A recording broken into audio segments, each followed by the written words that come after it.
Good day guys. So ngayon mag-unboxing tayo ng ah, parcel na dumating sa atin ngayong hapon. Galing sa isa sa mga kaibigan natin sa Tarantula Hobby na galing pa to ng Baguio. So tingnan natin kung goods pa yung mga tarantulas dito. So walang paligoy-ligoy pa. Simulan na natin to.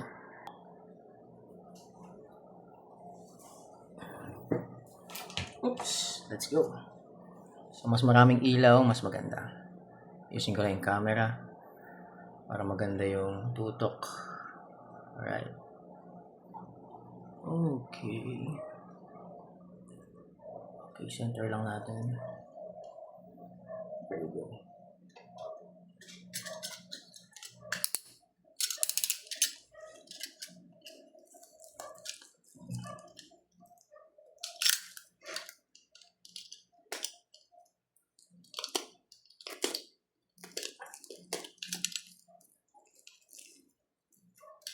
So natin bubuksan. Ayun, dito.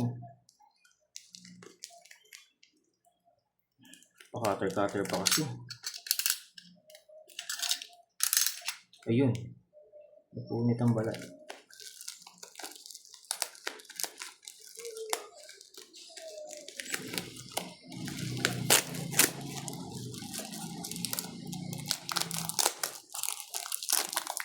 Okay. Ito na siguro natin sirain para makita na natin agad yung laman.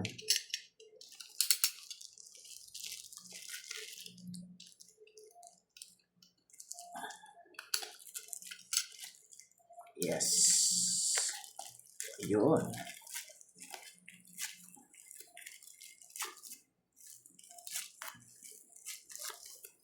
Yan. Maraming salamat sa kaibigan natin sa Baguio. Hindi ko na sasabihin yung pangalan mo kasi baka alam mo na. Kilala mo na kung sino ka. Bro, thank you. Yan. So, galing lang natin ito. Dahan-dahan lang tayo at baka bigla natin maipit yung tarantula sa loob. Set aside ka muna. So, grabe selyado ni tropa.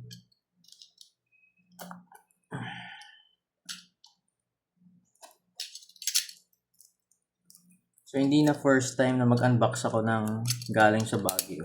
Kasi yung Acanthus Curia geniculata ko, galing din ng Baguio yun. So, somehow, ina-expect ko na maayos sila. Hopefully. Hopefully, buhay at malakas ang mga tarantulang nandito. Natin siya bubuksan. Nagkamali yata ako ng bukas. Dito pala dapat. Likod pala yung nabuksan ko na part. Okay, kita ba sa video? Kita ba?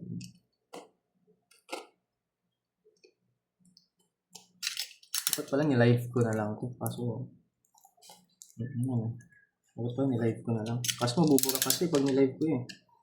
Nagbubura na si Facebook ng mga videos ng live ngayon. Kaya mas maganda yung uploaded talaga. Okay, nasilip ko na yung tissue.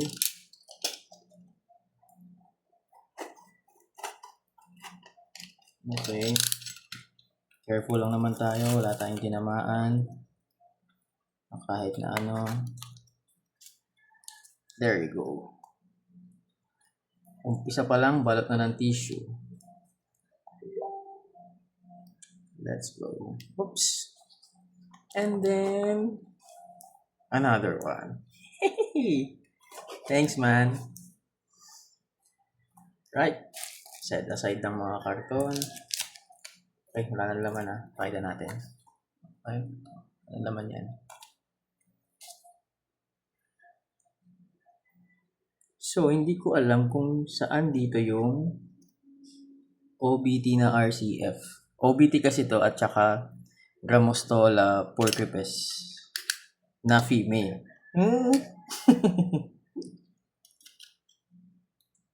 Let's see.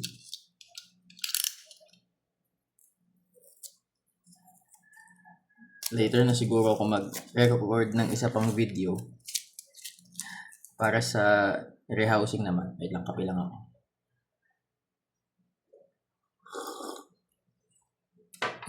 Sarap. So, I think ito yung Ramostola pork ribs siguro ito. Ito ka muna, bro.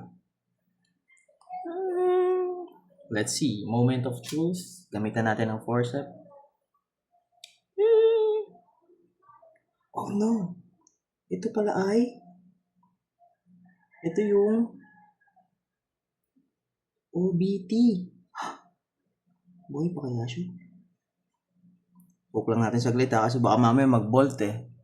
Kita ba sa video? Nandito siya oh. Yan oh. Kita ba? Yun. Nandun siya sa loob. So, wait lang. Ilas ko na to. I-check ko muna yung ano. Akala ko yung tsaka yung nasa malaki. Yun pala yung OBT. Nakakabahan ako kasi yung M-valve ko kasi nag-bolt tapos tumakbo ng malayo. So, the moment of truth, at least etong tsako, at least alam ko na hindi ito siya magbobo. Ooh, napaka-cute. So, kita naman natin, basa pa. Hindi siya talaga na-dehydrate sa daan. Ang pa siya. Look at that, man.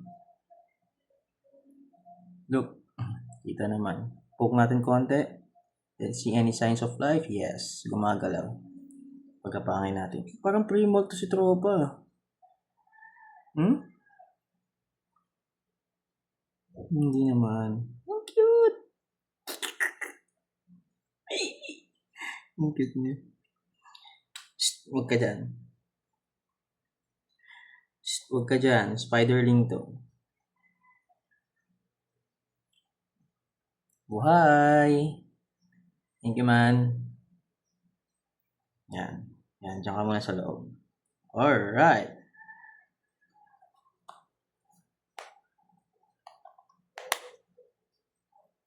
Masend kaya sa messenger to? 7 minutes na oh. Nakita ko lang talaga na gumagalaw yung OBT. Let's poke it. Nangyari sa kanya parang mold. May. Magalaw ka ba?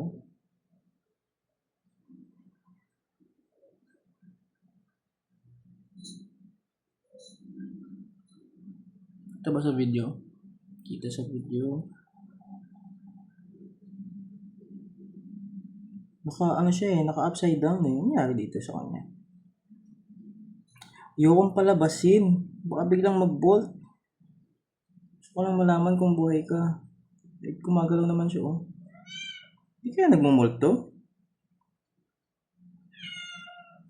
It seems like para siyang nagmumolt.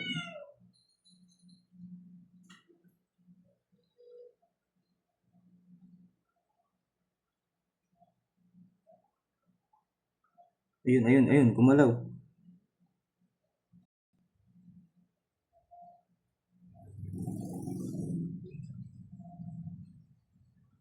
Oh man. Oh yeah. So, buhay. Ituloy na lang natin mamaya sa sa rehousing. But, at least buhay sila. Goods. Thank you.